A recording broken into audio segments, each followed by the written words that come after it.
Shortly after the September 11th terrorist attacks, Thomas Paine sat in his high school classroom and listened to his teacher solemnly tell him and his classmates that their generation had a fight to win. And in that moment, Thomas knew his country needed him, and he knew exactly what he wanted to do with his life. And 10 months later, Thomas Paine shipped off to basic training. Since then, he has deployed 17 times to combat zones as a member of the 75th Ranger Regiment and in various positions with the U.S. Army Special Operations Command. In 2010, he was wounded by a grenade blast in Afghanistan, but later recovered and went on to win the Army's Best Ranger competition just 2 years later in 2012.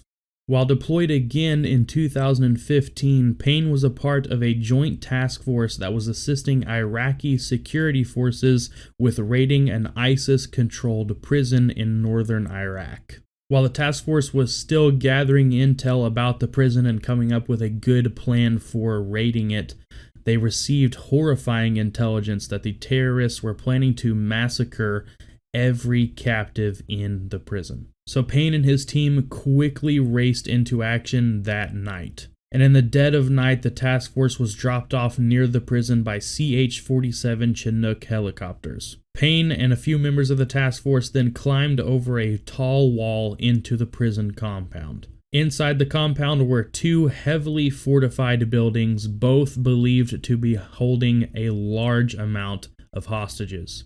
So they split the task force right down the middle. At this point, Paine was assisting as team leader for the task force, so he led one team towards building 1, while the team leader took the other half of the task force and went after building 2. Once inside building 1, Paine and the team dealt with some light enemy resistance and then used bolt cutters to pierce through the locks of a prison door, freeing nearly 40 hostages. Paine and the others then heard an urgent call for help over the radio from the other half of the task force. They were engaged in an intense firefight at the second building. Paine quickly turned to his fellow soldiers and said, "Let's get into this fight."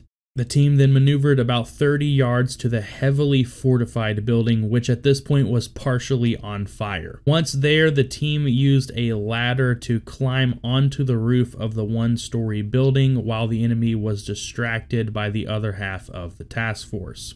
And directly underneath them, there are several enemy machine gunners laying down suppressive fire on the other half of the task force through the windows. So from a vantage point from the roof, they engaged the enemies with grenades and small arms fire. They were able to quickly take out almost all of the insurgents in the room beneath them, but unfortunately, the wounded enemy insurgents then started to set off their suicide vests. Thankfully, Paine and the team were able to quickly get off of the roof, but at this point, the building is on fire and about to collapse in on itself. There are still suicide vests cracking off every couple seconds and enemy soldiers still in the building shooting at them, and there are hostages stuck right in the middle of all of this chaos. Paine knew that the hostages did not have long before they were either burned alive by the fire, killed by suicide bombers, or crushed by the building collapsing on top of them. So him and his team quickly rushed into the building, and the Rangers violently fought through the fire, bullets,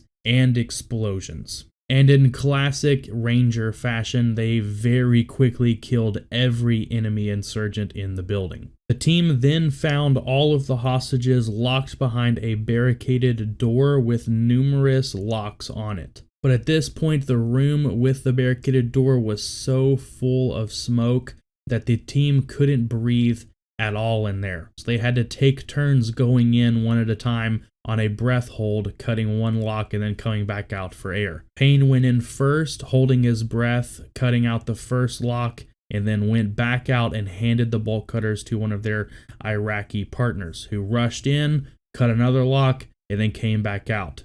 Paine then quickly took the tool out of the man's hand and rushed back in for another time, cutting off the last lock and kicking the door open. Completely surrounded by fire and smoke, and with parts of the building now collapsing, Paine guided and carried hostages through the smoke, escorting more than 30 hostages out of the burning building.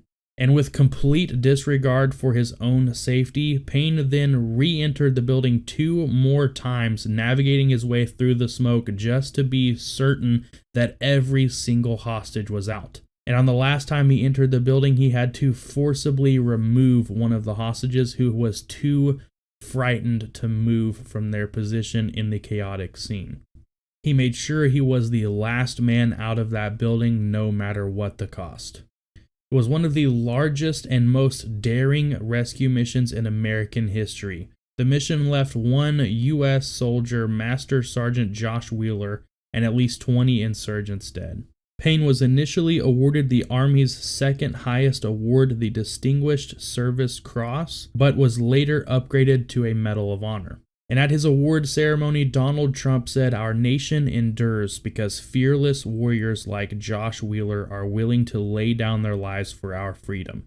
Our children can grow up in peace because Josh had the courage to face down evil. Our debt to him and to you, Thomas Payne, is everlasting." Payne currently serves as an instructor at the U.S. Army Special Operations Command, where he trains the next generation of American warriors. And with that, that's going to be the end of today's video. Thank you guys so much for checking it out. I hope you enjoyed it. If you did, make sure you hit that like button and subscribe to the channel for more content just like this. But you guys know the drill. If for any reason at all you don't enjoy this video, feel free to hit that dislike button and leave me a comment down below letting me know what I can do to improve my future videos. Any and all feedback is greatly appreciated here.